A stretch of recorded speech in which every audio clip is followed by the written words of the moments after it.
বিসমিল্লাহির রহমানির রহিম। কুনতুম খয়রি উখরিজাতিল লিন্নাসি তা'মুরুনা বিল মা'রুফ ওয়া তানহাউনা আনিল মুনকার। সুপ্রিয় দর্শকবিন্দু, সুধীমণ্ডলী, কেমন আছেন আপনারা? আশা করছি মহান রাব্বুল আলামিনের কৃপায় ভালো আছেন আপনারা। আপনাদের ভালোবাসা ও শুভকামনা নিয়ে আমি গোলাম মাওলা মিজানের বর্তমান বাংলাদেশের প্রেক্ষাপট নিয়ে কিছু আলোচনা, সমালোচনা ও পরামর্শ, আবেদন ও নিবেদন, কথোপকথন, সেই সুবাদে আপনাদের প্রত্যেককে আন্তরিক মোবারকবাদ, প্রীতি, সালাম ও শুভেচ্ছা জানাচ্ছি। আসসালামু আলাইকুম ওয়া রাহমাতুল্লাহি ওয়া বারাকাতুহু। আশা করছি মহান রাব্বুল আলামিনের কৃপায় ভালো আছেন আপনারা। আগামী ভবিষ্যতেও ভালো থাকার জন্যই আমার কিছু আলোচনা, কিছু আবেদন, কিছু নিবেদন। অনেকেও হয়তো আমাকে নিয়ে ভাবছেন, আমাকে নিয়ে মন্তব্য করছেন এবং আমার ত্রুটি বিচ্যুতি তুলে ধরছেন, অথবা অনেকে সরাসরি আলোচনা সমালোচনা না করতে পেরেও মেসেঞ্জারে নক করছেন এবং কেউ কেউ হয়তো আমার সম্পর্কের কাছ থেকে পাশ কাটিয়ে চলছেন। তাতে আমি বিন্দু মাত্র দুঃখ পাই না, কষ্ট পাই না, ব্যথিত হই না, আফসোসও করি না। কেননা আমি ওই মহান সত্তাকে ভালোবাসি, স্বয়ং আল্লাহর উপর ভরসা রাখি। লিল্লাহি তাকবীর, তাওয়াক্কালতু আলাল্লাহ, ইন্নাল্লাহা মাআস সাবিরিন।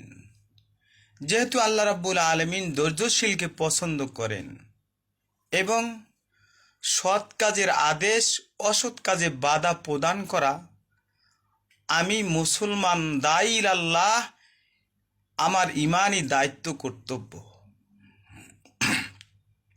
এবং আমি যা কিছুই বলি, বাদ প্রতিবাদে, ন্যায় অন্যায়ের প্রতিবাদে সত্য কথা বলি এবং সত্য প্রবাহ ঘটনাকে তুলে ধরি। সতর্ক সচেতনতায় অবলম্বন করি, মানুষকে কোরআনের পথে ডাকি, ইসলামের পথে ডাকি, আল্লাহর পথে ডাকি।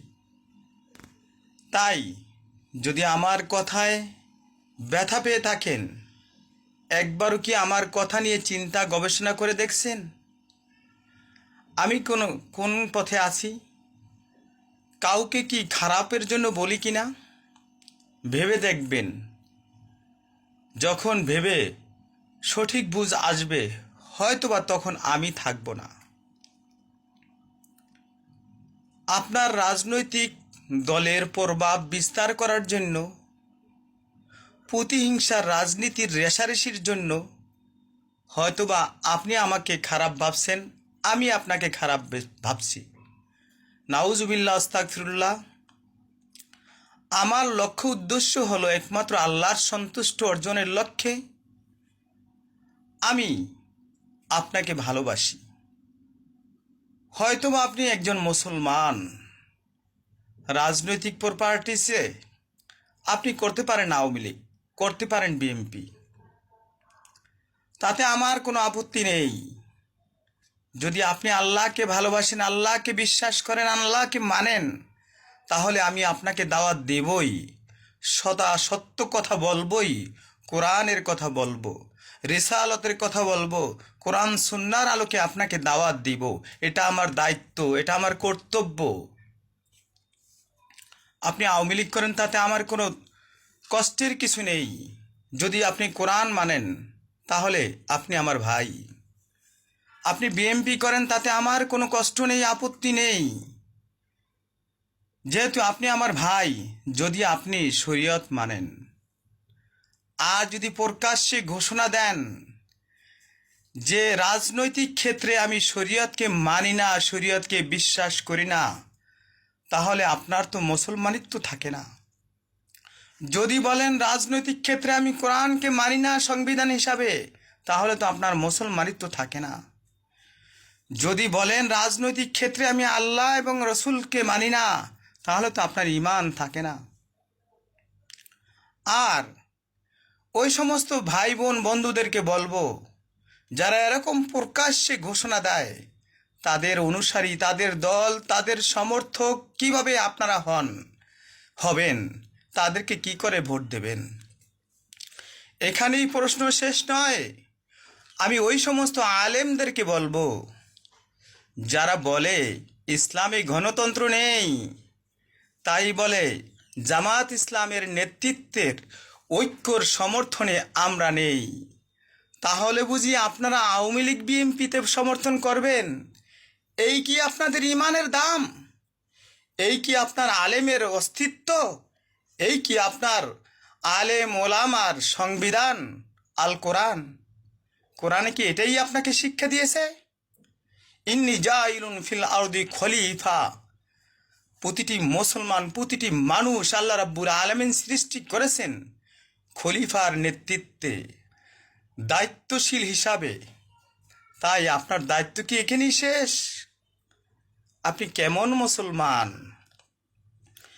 আমি জানি বাংলাদেশের প্রেক্ষাপটে আল্লাহর সন্তুষ্ট অর্জনের লক্ষ্যে, মানবতার কল্যাণে, দুর্নীতি মুক্ত সমাজ সেবা করার লক্ষ্যে বাংলাদেশের রাজনৈতিক অঙ্গনে সবার ঊর্ধ্বে, সবার সেরা, সবার শ্রেষ্ঠ সংগঠন বাংলাদেশ জামাত ইসলাম। তার নেতৃত্বে ঐক্যে সম্মিলিত হয়ে বর্তমান 8টি দল একত্রিত হয়েছে। আগামীতে ইসলামী সংসদ, রাষ্ট্রীয় সরকার, ইসলামী সরকার গঠন করবে ইনশাল্লাহ। কোরআনের সংবিধান চালু হবে। সেখানে আপনি মুসলমান হয়ে থাকলে দল মত নির্বিশেষে ইসলামের বিপ্লবের সাথে ঐক্যমত পোষণ করে আপনি ঐক্যবদ্ধ হয়ে যান এবং ইসলামের হাতকে শক্তিশালী করুন, ইসলামকে ক্ষমতায় নিন, ইসলামী সরকার গঠন করুন।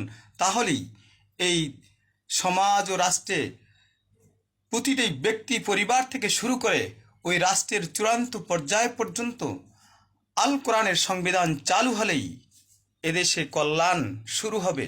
শান্তি সুখে বসবাস করবেন, দুর্নীতি উঠে যাবে, চুরি ডাকাতি বন্ধ হবে, রাহাজানি বন্ধ হবে, খুন ধর্ষণ বন্ধ হবে এবং সিন্ডিকেট বন্ধ হবে, চাঁদাবাজি বন্ধ হবে, দখলদারিত্ব বন্ধ হবে। তাই আসুন, কল্যাণের পথে আসুন। মানুষকে নিয়ে সমালোচনা নয়, আগে নিজেকে নিয়ে আত্মশুদ্ধি এবং আত্মসমালোচনা করুন। আপনি কোন পথে আছেন, হক না বাতিলের পক্ষে? হক ও বাতিল নিয়ে চিন্তা গবেষণা করুন এবং কোরআনের পথে ফিরে আসুন, আল্লাহর পথে ফিরে আসুন। রিসালাতকে আঁকড়ে ধরুন। মানুষের অধিকারকে বিনষ্ট করেন না, আমানতের খেয়ানত করেন না, কারো অধিকার নষ্ট করবেন না। ইনশাআল্লাহ আপনি সফল হবেন। এ দুনিয়ার কল্যাণ, পরকালীন মুক্তির জন্য একমাত্র আল্লাহর হুকুমকে বাস্তবায়ন করার জন্য আমার আহ্বান রয়ে গেল। আগামী জাতীয় নির্বাচনে সকলকেই বলবো, শুধু ঘরে বসে তসবি টিপলেই আপনার এ দুনিয়ায় আল্লাহর সন্তুষ্ট দিন কায়েম সম্ভব নয়। দিন প্রতিষ্ঠা করতে হলে আন্দোলন, সংগ্রাম, জিহাদের মাধ্যমে বাস্তবায়ন করতে হবে। তাই আসুন। আর ডক্টর ইউনূসকেও বলবো, আপনি অতি সত্বর গণ অভ্যুত্থানকৃত রাষ্ট্রে ঘনভোট আগে দিন, জাতীয় সংসদ নির্বাচনের আগে। যেহেতু আপনি শাক দিয়ে মাছ ডাকার কাহিনীর মতন একই দিনে নির্বাচন ও গণভোট দেওয়া, এটা জাতি মেনে নেবে না, যা জাতিকে সংকট মুহূর্তে এবং শঙ্কায় ফেলে দেবে। ভালো থাকুন দেশবাসী। আগামী দিন নিয়ে চিন্তা গবেষণা করুন। এদেশ আপনার আমার সকলের দায় দায়িত্ব রয়েছে। এবং আল্লাহর সন্তুষ্ট অর্জনের লক্ষ্যে ইসলামকে আমরা সমুন্নত করব, ইসলামী রাষ্ট্র গঠন করব ইনশাআল্লাহ। এদেশে কালেমার পতাকা পথ পথ করে উড়বে। নারায়ে তাকবীর, আল্লাহু আকবার, লিল্লাহ।